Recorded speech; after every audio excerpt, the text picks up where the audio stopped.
Hi everyone, welcome back to Coffee and Commerce with Cascone. It's just me today, and I want to talk about retail regeneration.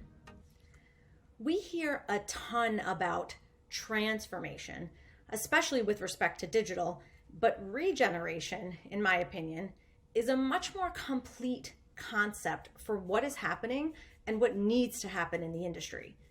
Now, digital transformation has typically been underwhelming to execute against because it's narrowly defined by technology upgrades to cater to more people buying online. What we're actually seeing right now are different flavors of transformations, or rather regenerations, occurring that involve a re-architecting of organizations and investments in addition to technology. And a successful retailer will be regenerative in that it will not only be a sustainable and resilient business, but it will continue to create value for its customers over time. We are seeing this regeneration take on different forms in the industry.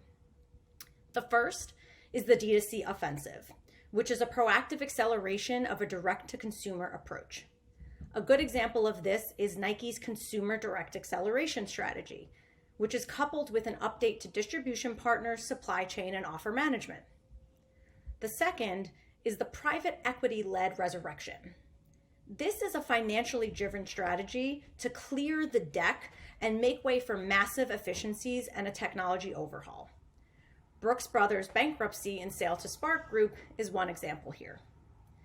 And finally, there's the digital first shift. This is where business growth becomes e-commerce led and drives store and partner strategies. We see this with H&M closing stores and ramping up online. These paths to regeneration, while occurring for a variety of different reasons, have the same goal of capturing the seemingly endless opportunities of the digitally dominant world with an imperative to redefine the purpose of traditional channels. Now, core to that imperative is understanding that we are in a whole new era of commerce. The speed at which consumers discover, evaluate, and buy is changing, along with their motivations for doing so. The modern consumer has access to so much information, and they are impacted by the current socioeconomic and political shifts in such a way that their idea of value and convenience is shifting away from the Amazon days of fast and cheap to the personal commerce era of best for me. This is a shopper's personal definition of value, which could still mean finding the best price, but it could also mean best fit, access to stylists, availability of curbside, complimentary hemming, alignment with a brand's mission. The reality is there are countless different vectors that influence consumers, and a brand's entire business needs to be set up to respond. This is the reason for regeneration. It is why brands are looking to consolidate their data.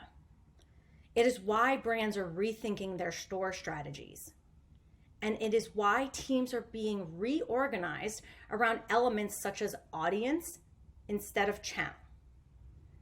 So I'll leave you with this as you follow your own path to regeneration. Consider what components are necessary to move at the speed of the consumer in this new era of commerce and work backwards from your intended goal. Are you trying to increase repeat purchases or preserve margins? Are you trying to drive loyalty and lifetime value? From there, what technical capabilities do you need to meet those goals? Organizationally, what team structure and skills do you need? And finally, where do you need to be making investments to support all of it? We have some resources to get you started. Thank you all for joining, and see you next time on Coffee and Commerce.